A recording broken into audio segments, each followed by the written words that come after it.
વિરમગામથી ભાજપના ધારાસભ્ય હાર્દિક પટેલે પોતાની સરકાર વિરુદ્ધ ચીમકી ઉચ્ચારતા રાજકારણ ગરમાઈ ગયું છે. હાર્દિક પટેલે આંદોલનની ચીમકી ઉચ્ચારી છે. ત્યારે સવાલ એ છે કે શું ફરી હાર્દિક પટેલ આંદોલન કરશે? આ જ વિશે વિગતવાર વાત કરવી છે. નમસ્કાર, ગુજરાત તક સાથે હું પૂર્વિન સુથાર. વિરમગામમાં છેલ્લા ઘણા સમયથી વિકાસના કામો ન થતા હોવાના આરોપ સાથે હાર્દિક પટેલે મુખ્યમંત્રી ભૂપેન્દ્ર પટેલને પત્ર લખ્યો છે. આ પત્રમાં તેમણે જણાવ્યું છે કે વિરમગામમાં છેલ્લા ઘણા સમયથી ઉભરાતી ગટર અને ઘરમાં આવતા ગંદા પાણીની સમસ્યા છે. આને લઈને કામો મંજૂર થઈ ગયા છે, ટેન્ડર મંજૂર થઈ ગયા છે, તેમ છતાં કોન્ટ્રાક્ટર કામ નથી કરતા. વિરમગામમાં ધારાસભ્ય હાર્દિક પટેલે મોટો આરોપ લગાવ્યો છે કે મારે જનતા વચ્ચે રહેવાનું હોય છે, ત્યારે જનતા એ સવાલ માગતી હોય છે.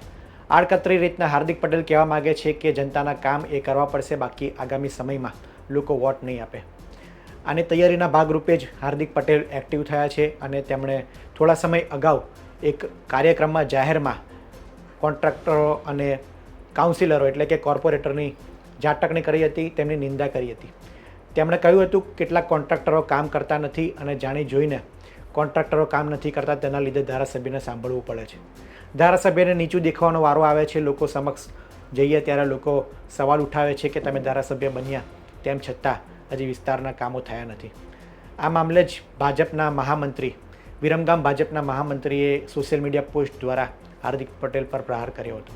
તેમણે કહ્યું હતું કે તમે આજકાલના આવેલા છો, અમે 38 વર્ષથી ભાજપમાં છીએ અને બધા કાઉન્સિલર એવા હોતા નથી. મારા ધર્મપત્ની એ છેલ્લા 2 ટર્મથી કાઉન્સિલર છે અને છેલ્લા 17 વર્ષથી અમે સામાજિક સેવામાં ભાજપમાં જોડાયેલા છે. ત્યારે બધા કાઉન્સિલરોને આ રીતનું કહેવું એ યોગ્ય નથી. અધિકારીઓની વાહવાહી કરવામાં કોર્પોરેટરોની ઝાટકણી કરવી એ યોગ્ય નથી. તેમણે કહ્યું છે અમારી માટે પક્ષ એ સર્વોપરી છે. ત્યારે આપણે સમજી શકીએ છીએ કે વિરમગામમાં ભાજપમાં આંતરિક એ ડખો રહેલો છે અને આ ડખો એ ચરમસીમાએ ત્યારે બહાર આવ્યો જ્યારે હાર્દિક પટેલે પોતે એ મુખ્યમંત્રીને પત્ર લખ્યો.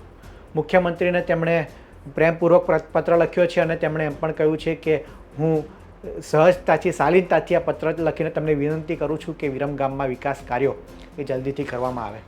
જો આ વિકાસ કાર્યો નહીં કરવામાં આવે તો આગામી સમયમાં મારે લોકો સાથે એ જન આંદોલન કરવું પડશે. ઉપવાસ આંદોલન પર ઉતરવાની હાર્દિક પટેલે ચીમકી ઉચ્ચારી છે. ત્યારે સવાલ એ છે કે હાર્દિક પટેલે આજે ચીમકી ઉચ્ચારી છે, ઘણા સમય બાદ હાર્દિક પટેલે આ રીતનો પત્ર લખ્યો છે અને મુખ્યમંત્રીને આંદોલન સુધીની ચીમકી પણ ઉચ્ચારી છે. પાટીદાર અનામત આંદોલનથી ફેમસ થયેલા હાર્દિક પટેલ એ શરૂઆતમાં કોંગ્રેસમાં જોડાયા હતા અને કોંગ્રેસ બાદ તેઓ ભારતીય જનતા પાર્ટીમાં જોડાયા હતા અને તેઓ 2022 વિધાનસભાની ચૂંટણી વિરમગામથી ભાજપમાં લડ્યા હતા અને ધારાસભ્ય પણ બન્યા છે. ત્યારે પાટીદાર અનામત આંદોલન એ 2015 જુલાઈ મહિનામાં ચાલુ થયું હતું. ત્યારે પાટીદાર અનામત આંદોલનને 10 વર્ષ પૂરા થયા બાદ હવે હાર્દિક પટેલ કંઈક નવા જૂની કરવાના મૂડમાં હોય તેવું લાગી રહ્યું છે.